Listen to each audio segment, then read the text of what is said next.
աշխարհի ուշադրությունը հրավիրենք այն անարդարություններին, որ այսօր կատարվում է Հայաստանի Հանրապետությունում։ Այն հակասահմանադրական իրավիճակը, որ ստեղծվել է մեր Սուրբ եկեղեցու շուրջ, որովհետև այսօր իշխանությունները անթաքույց փորձում են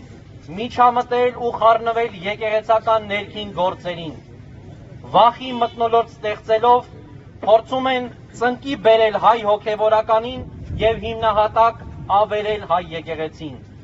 բայց չպիտի ստացվի, որովհետև հայ եկեղեցին դարեր շարունակ անցնելով փորձությունների միջով կարողացել է պահել իր միասնությունը, միաբանությունը եւ եղել է երաշխավորը հայի գոյության։ Այսօր 4 սրբազան մեր հայրերը ձերբակալված են մտածածին մեղադրանքներով, անարդար կերպով իրենց բանտարկել են, որպեսզի իրենց ձայնը լսելի չլինի, բայց իրենք անկոտրում ոգով այնտեղից նորից իրենց ձայնն են բարձրացնում, ասելով, որ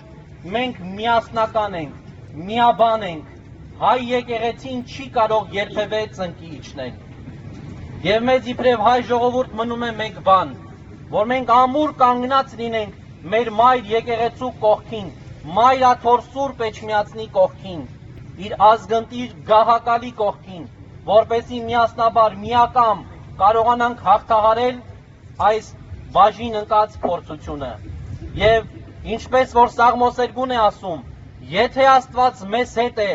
ապա որևէ մեկը մեզ հակառակ չի կարող կանգնել։